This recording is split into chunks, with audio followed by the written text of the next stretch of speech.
Before the pandemic, like many of you, I enjoy travel a lot. So I would go visit all around the world.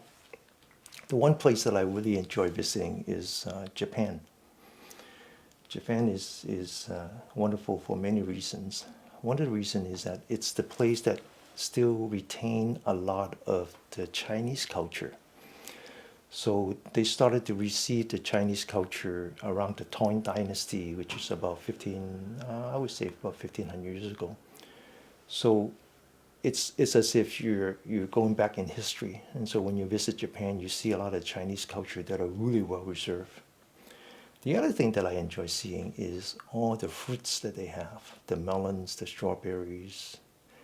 All of them are grown in the greenhouse, and they're sold as jewel. I mean, very expensive, very tasty.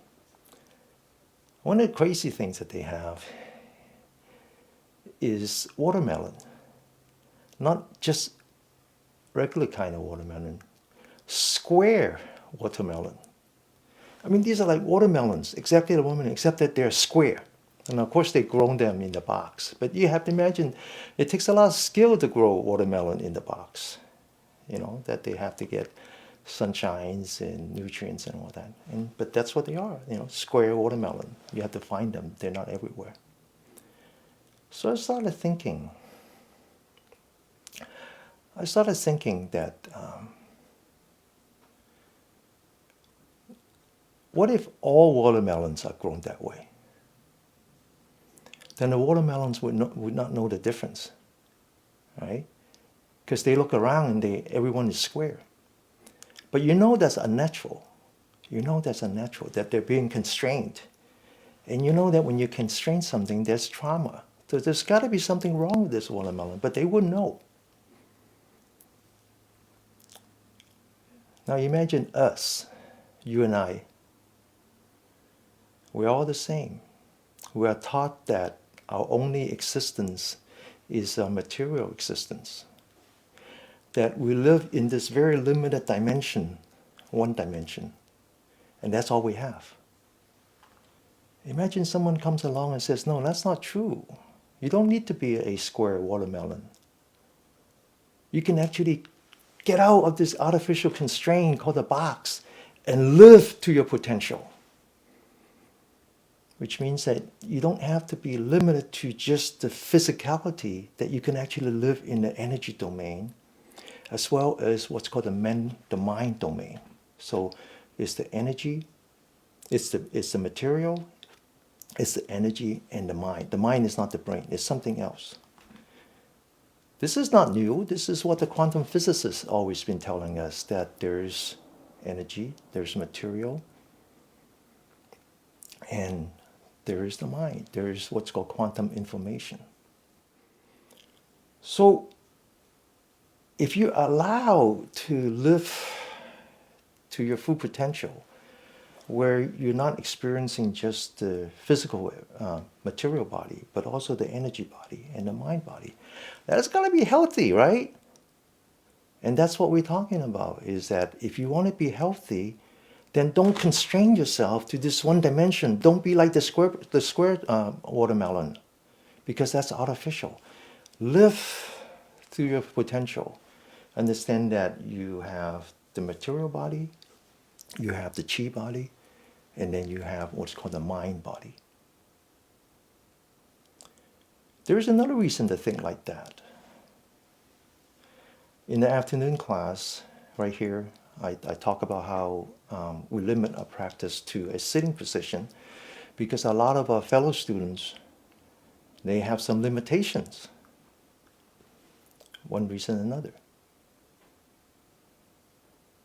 But just because you have limitation on your body doesn't mean you have limitation on your chi. So we talk a lot about body positive, right? Because we want to break through that stereotype that we don't want people to think of us less than who we are just because there's something different about us. Well, guess what? The chi is the great equalizer. We all have the same chi. It doesn't matter. You can lose one limb and you still have a perfect chi body. That's amazing. I call this the chi positive, right? So how do you take that thinking beyond just the body and the chi? What is it about the mind? What is the constraint? What is the equivalent of the square watermelon for the mind? Well, we all know that we have trauma. We have mental trauma. We have pain. We have a lot of bottled up anxiety, anger, you name it, right? So how do we grow out of that? How do we take the physical healing and extend it to the mental healing? How do we heal that? I used to ask my class when we were still practicing outside, and I would ask them, "How's the weather today? Where's the sun? Is there a sun out?" And they would say, "No, the sun is not out today." So I said, "Well, how was yesterday?" And they would say, "Oh, the sun was out yesterday. The sun was there. It was a really nice day." And I said, "Guess what? The sun is always there shining upon you. The difference is that one day you have black cloud. One day you don't have black cloud. And when you don't have black cloud, you feel the sun, you feel the positive energy. And when you have black cloud, then the positive energy is being hindered by the negative energy." So what is this negative energy? What is it? Well, in the Buddhist teaching, we summarize that into what we call the five hindrances. These are the things that are hindering us from really living out of a dimension, living beyond the artificial constraint that make us into a square watermelon. So the five are clinging or attachment. The second one is ill will or anger. The third one, there's different way to describe it. For me, it's easier to say that it's like depression. Somehow it's as if you're living inside the drum. You just cannot make connections. You don't have any energy. The fourth one is the opposite, which I would say anxiety. It's like living on top of the drum, that you feel like you want to do something, but you have no direction. There's the difference between activity and action. It's like you have scalar quantity that you just running around. The fourth one is doubt and lack of faith. So those are the five hindrances. Those are the black cloud that prevent us living in the full potential. I want to talk about clinging a little bit.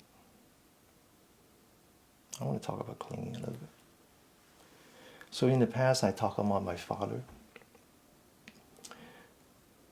My father has diabetes and also has dementia.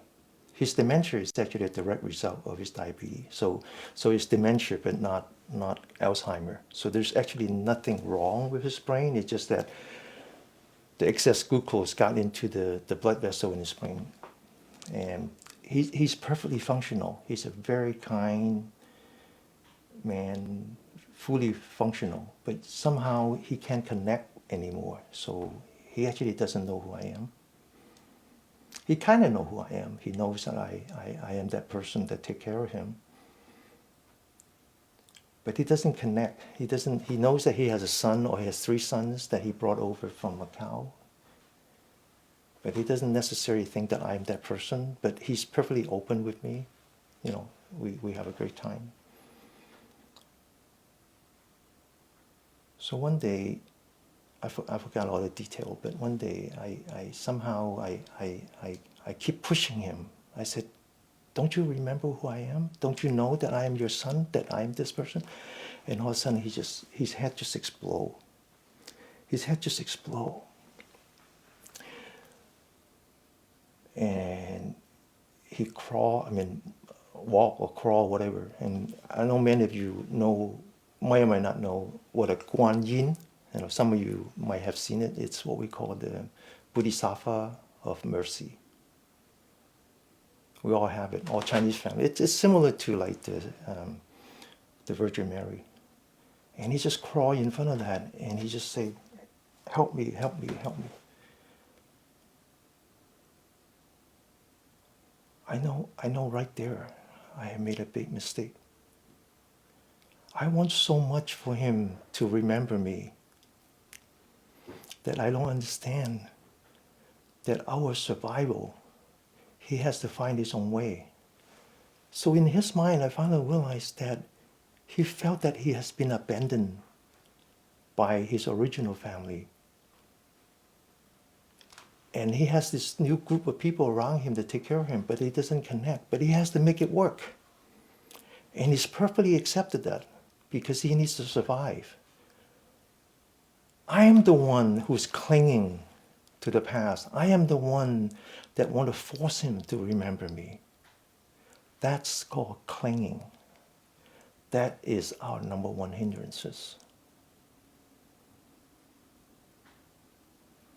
So how do you heal? How do you heal that? How do you heal that black cloud that we all have? There's no good way.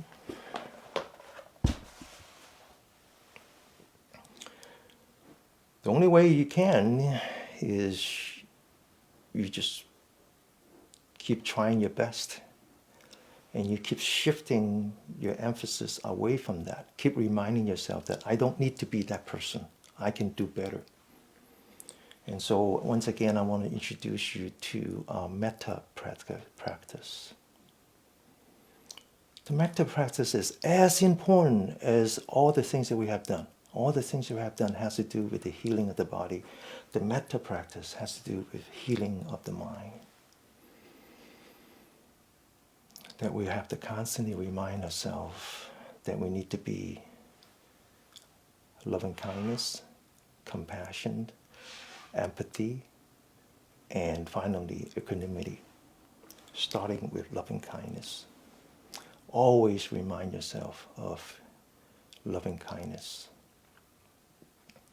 To do that, you need to build a bridge. You need to build a bridge. And the bridge is what we have called kusala, the wholesome path, the wholesome bridge.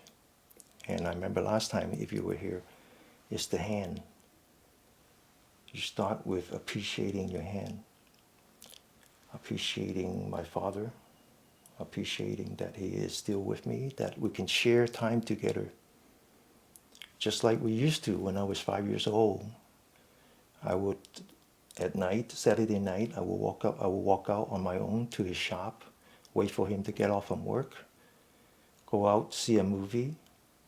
The only difference is when I was 5 years old, I didn't understand the movie because we were watching an American movie and that has subtitle and I didn't know how to read the subtitle. So after the movie, he had to explain the movie to me. I'm now doing the reverse, which is that when I see him, he would tell me things that he doesn't understand, what's going on in his day, and I want to explain the movie to him. I'm very grateful to that.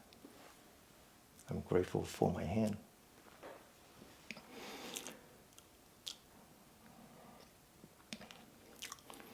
I'm also very acceptance of my own shortcoming. I understand that things I can do better. That's okay. Every breath is a new beginning. I also want to share. So you go from being gratitude, acceptance, and sharing. I want to share what I have. All the things that I'm grateful for, I want to share with my family, with you, with everyone. The last thing is, I want to make positive changes in the world. I want to be positive. I want to make a difference in the world in a positive way. So that's the bridge. That's the bridge. Once you build that bridge, now you're ready to do metta, loving kindness. So I want you to put your hands together. This is the mudra, a hand gesture that stands for respect and gratitude. Be grateful with what you have. Accept who you are. Share with everyone alike and always be positive. I want you to think about your loved one like I am doing now. I want to wish all beings be free from animosity and negative energy. I want to wish all beings be free from mental suffering. I want to wish all beings be free from physical suffering. I want all beings be full of joy and protected with positive energy. As I chant, I want you to follow. I'm chanting in Pali, the original language of the historical Buddha.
May you be blessed with love and kindness, compassion, empathy, and equanimity.